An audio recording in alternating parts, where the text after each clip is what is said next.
dark, dark tune there was a dark, dark street, and in the dark, dark street there was a dark, dark office. In the dark, dark office there were some dark, dark stairs, and down the dark, dark stairs there was a dark, dark room, and in the dark, dark room was where the worst wrestling tropes go to die. Hello, I'm Ross Tweddell from Cultaholic, and welcome to the latest thrilling installment of Straight to Hell, the show, of course, where my illustrious guests, plural, this week, offer up a list of their pet peeves from the world of professional wrestling, and they all go to die in hell. Joining us today is WWE Hall of Famer Lita and Impact Wrestling Hall of Famer Gail Kim, who are in the midst of promoting their exciting new project called Kayfabe. Now, obviously, because they need to promote the balls off this new exciting concept of theirs, yesterday was a very busy PR day for both Lita and Gail, so we're very thankful that we managed to get 20 minutes of their time in the back of a moving car. Yes, this episode of Straight to Hell is going to look and sound a little bit different. So, of course, the show starts off following the normal structure, but eventually descends into just a general discussion of the things those ladies would like to get sent straight down to hell. Without any further ado, let's pass over to Ross, Lita, and Gail for a very different feeling episode of Straight to Hell. Thank you for your time. So first of all, we're joined by, of course, Lita, Amy Dumas, and Gail Kim. So first of all, could you tell us all about Kayfabe? What's it all about for people who might not know? Yeah. So Kayfabe is a scripted show about female professional wrestling.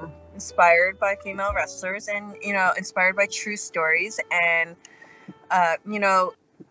female wrestling has always been told through a man's eyes and man's voice, and for the first time, women's wrestling has really progressed today. But we felt like, what's the next step for women's wrestling, and how do we move this conversation forward and make it even better for the future generations? So I saw the trailer on your Kickstarter, and it looks like it belongs on Netflix. It was that good.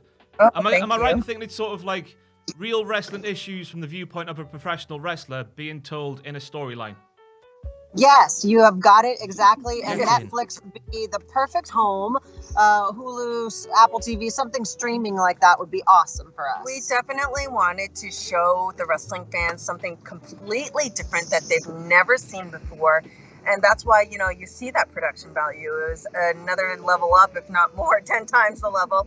And that's why we're doing a series, because with a weekly show, we had talked about, you kind of just get that promo in the can and you got to move on. And we really wanted to delve into the underlayers of every story of these females and what they experience behind the curtain and at home and in their relationships, and what brings them to the ring. And take the time to film it right, and then you can just binge it out. Yes. So I heard little sound bites of sort of concussions and really like deep stuff in, what you do for a living.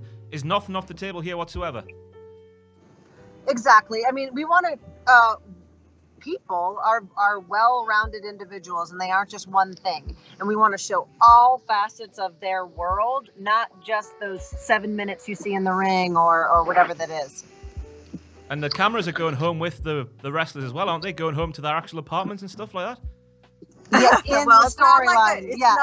It's not like a reality show, because some people have asked us, is this a reality show? Is it like the Total Divas? And it's not a reality show. It's definitely scripted. We have a small team of writers, and we just want to give everyone a point of view from a woman's point of view in their lives in wrestling. But yes, that their lives do take place in their apartments, in bars, and and all different locales.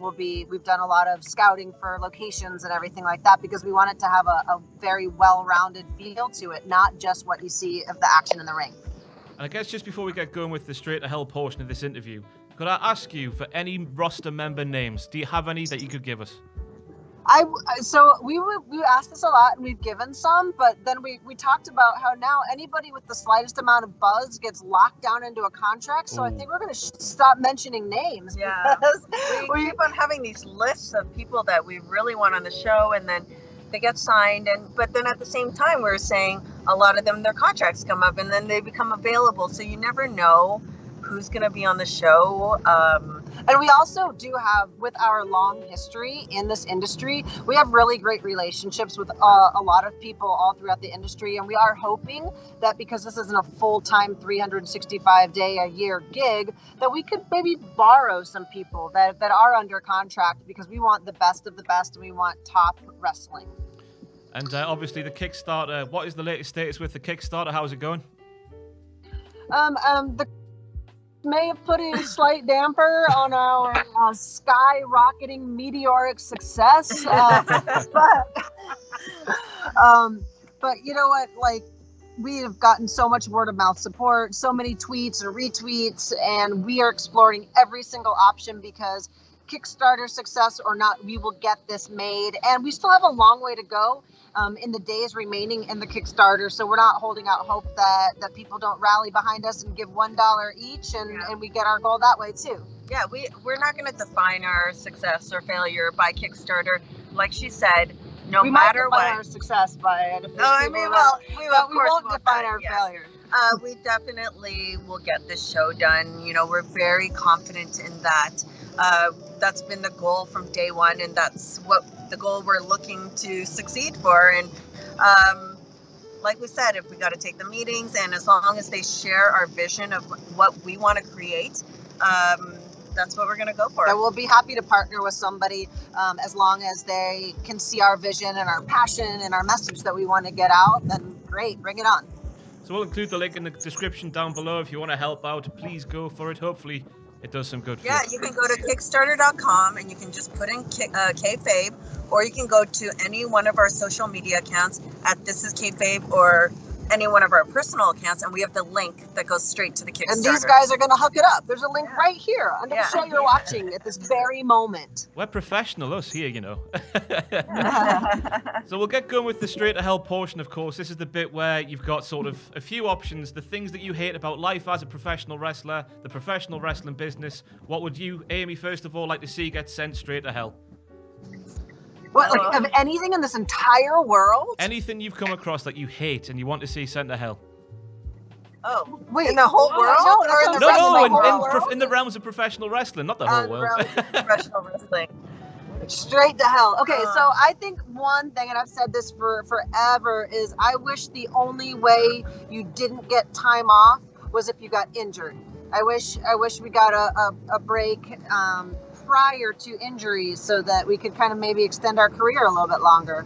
It's a bit ironic, because now it looks like they might be getting a sort of period time off right now, just what's going on in the world. Yeah, they're like, how about no better time like the present? Yeah, I think I would like probably the health insurance situation to change, because, you know, they do cover things, maybe not everywhere actually. In certain companies, they do cover things if it happens in the ring, but, you know, I didn't realize, because I grew up in Canada. Canada, you know, health insurance is covered, and I moved to the United States, and I was like, whoa, this was a wake-up call for me. It was like the one thing that really shocked me about the United States was the health insurance, and just how terrible, to be honest, that it was. And for wrestlers especially, you know, all the physical things we have, and to take care of ourselves, the chiropractic care, the massage, just everything is just a huge factor. Yeah, I can imagine it's a nightmare. Is it as bad as it's reported on the internet? Is it like literally your only time off is when you're injured? I mean, that was always my standard response. If somebody'd say, when do you get time off? And I'd say, I hope I don't, because that would mean I'm injured. Yeah.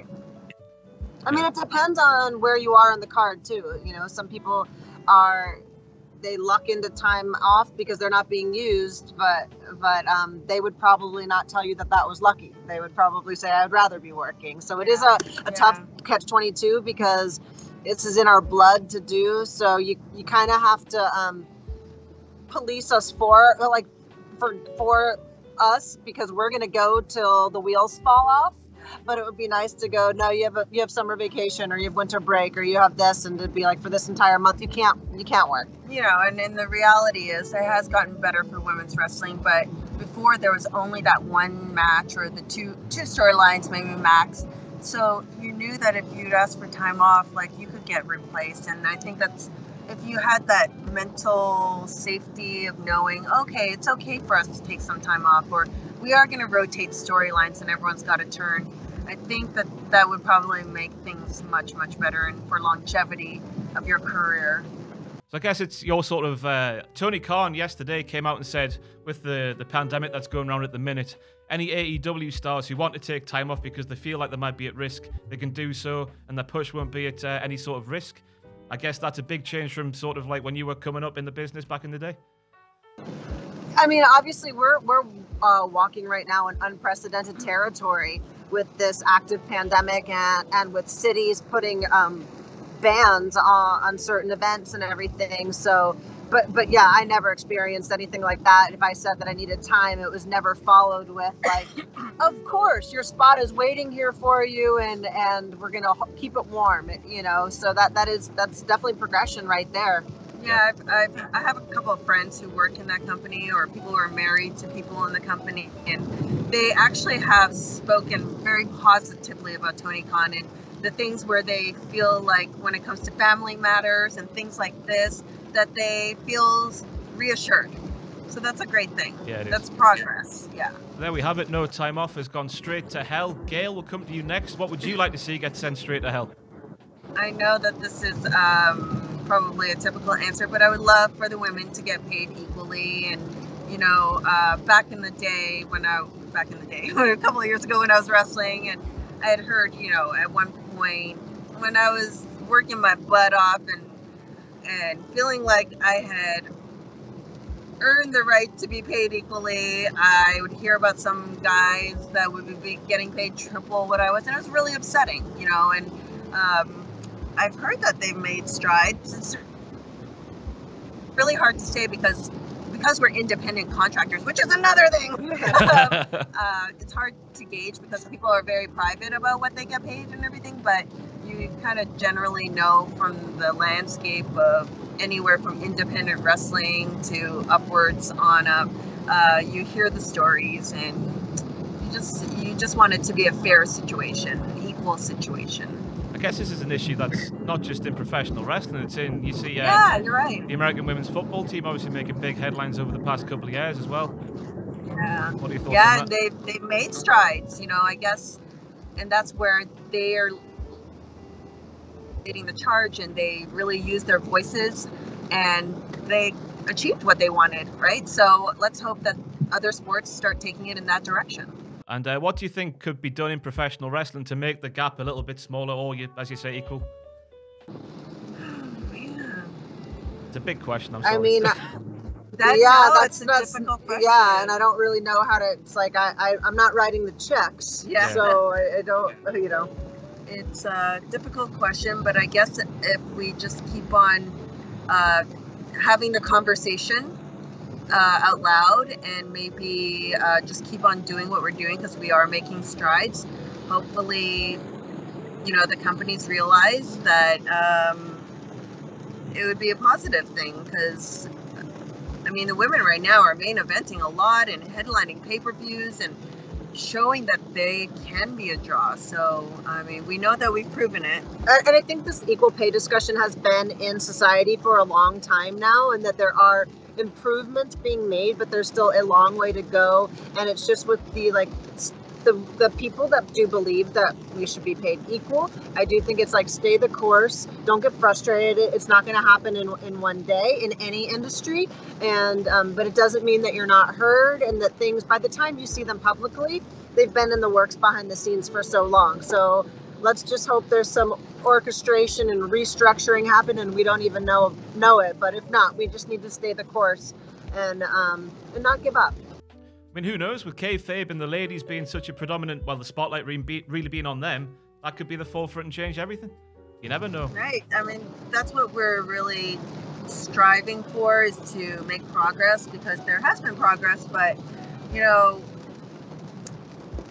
going from in-ring to behind the scenes, it was almost like we started all over again, and noticing, I'm like, I just fought for 18 years, you know, and now I feel like I'm starting all over. And we really felt like, what's the next thing that we can do to really create that change for ourselves, take action, for ourselves instead of depending on someone else to make that decision for us. I mean, and we will have male characters on the show. We'll have male characters behind the scenes, and we'll be paying them 77 cents on the dollar to our salary. Payback. There's a few headlines to be written about there. All right, then, Amy. So back to you. What else would you like to see get sent straight down to hell? Straight to hell, huh? I know.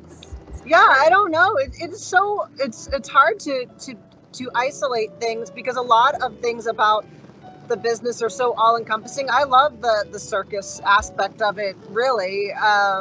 And so I don't know, maybe one thing I would say would be to have more say so in your characters on screen and your storylines. I think AEW especially now are showing the benefits of that by Darby Allin. Who could tell Darby Allin what to do, and people like that? They're just showing that when left to their own devices, wrestlers know their own characters better than anybody with a pencil. Yeah, I truly believe that when you're allowed to be yourself and what you feel like is an extension of your personality, that's success because you're authentic to what you're feeling. And I can only speak to my own experience. When I went to TNA at the beginning, they just allowed me to be Gail Kim, and that was the person fighting for women's wrestling or wanted to wrestle, really. And they gave me that opportunity, and I think that's what helped me connect to the fans, because I didn't have a specific character, mind you, but I think that's what connected me was our equal passion for wrestling. And so is the idea, the concept behind kayfabe coming from a frustration and during your career of being told how to be and how to act and what to do and stuff like that? I don't see it from a place of frustration. I see it from more of a place of evolution and going, oh, well, if we're just making the own rules, like, why don't we make it a place where you get to see all facets of things and we're kind of writing our own story. But I don't see it from a place of frustration. I see it from a place of excitement that we get to make up what our rule book looks like. And so we'll go back to Gail. Gail, what else would you like to see sent straight down to hell? Oh my gosh, another one. I know. I think we got it, right? If you've got anything that's coming to your head, just show it out there. Just throw it out there. We'll send it down. Anything can go. Oh gosh, sent straight to hell. I think you killed the question. I think, yeah. Like, what else could we send straight to hell? We've had stuff like moves and chants and certain wrestlers. Chants. If you want to send a wrestler down to hell. Moves. For me, I always like to see people mix it up and be creative and innovative. So I feel like right now, the tope dive and the super kick has been really an overkill. But I will say it's really hard because wrestling has progressed so much and it's become so athletic. And I always said, oh my God, I am so happy I'm not wrestling in this generation because it's so physically demanding, and the way that it's become so acrobatic and fast paced. And I would say I would like for it to slow down a little bit so we can get more of the storytelling aspect. And that's why we kind of did this show. Yeah. So we could storytell and get people emotionally involved and really get attached to the characters and what they're all about. And I think we're lacking that a little bit these days.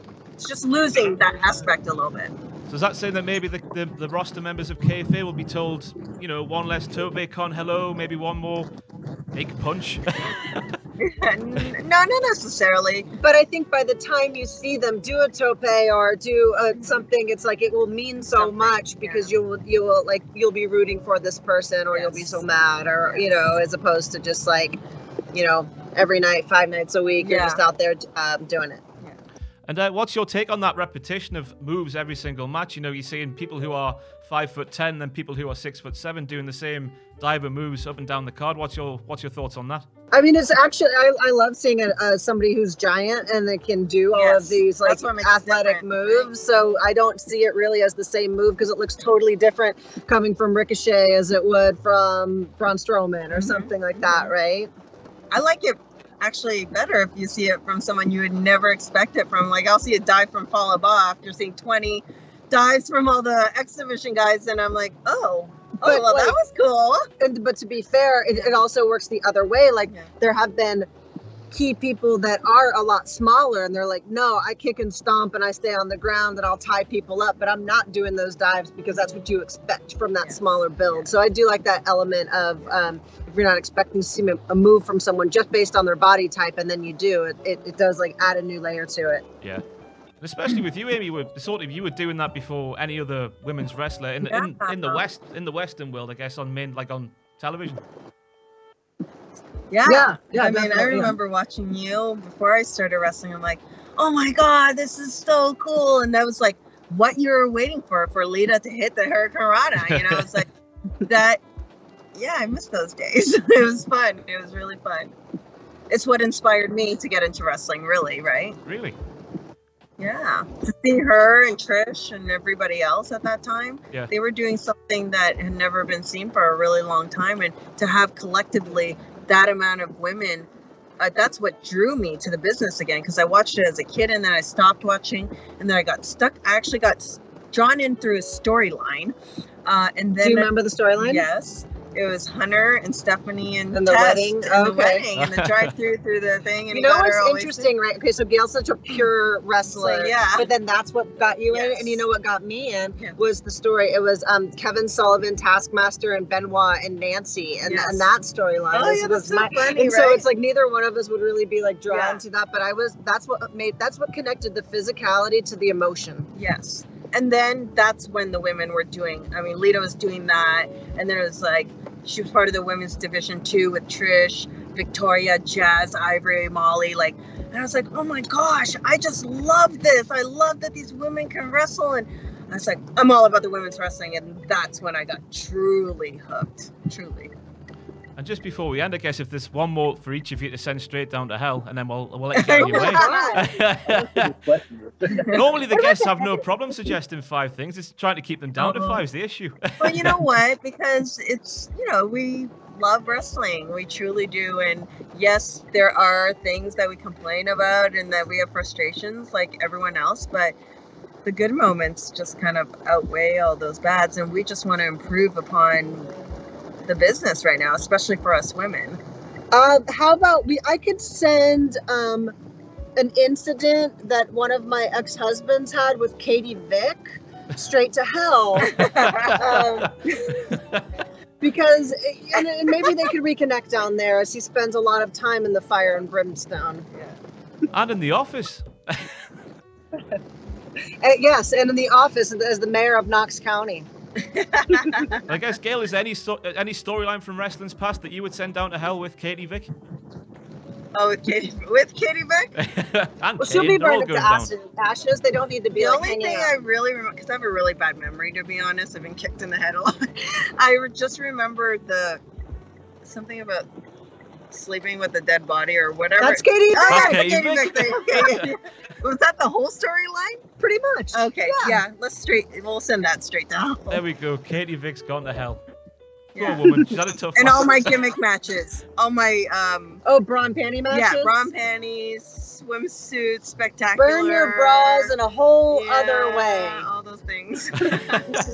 I've just got at least for my career. What was it like being approached by a fella and going, you're going to do this in front of millions of people? That must be a really weird sensation. For which ones? The bra and panty matches? Bra and panty matches and stuff like that. I was mortified because I never had to do that on the independents, and it was my very first house show match with WWE, and it wasn't televised, thank goodness, but it was I just didn't even know how to even go about it. I had to be told how to do it, and it wasn't my comfort zone, we'll just say that. And so when you're not comfortable, you're not going to perform your best. I felt like the girls would really bond over that because no one was like stoked on it, and so when they would go out there, it's like we would all kind of just like run to the back and cover ourselves up and roll our eyes and be like, moving on. Yeah.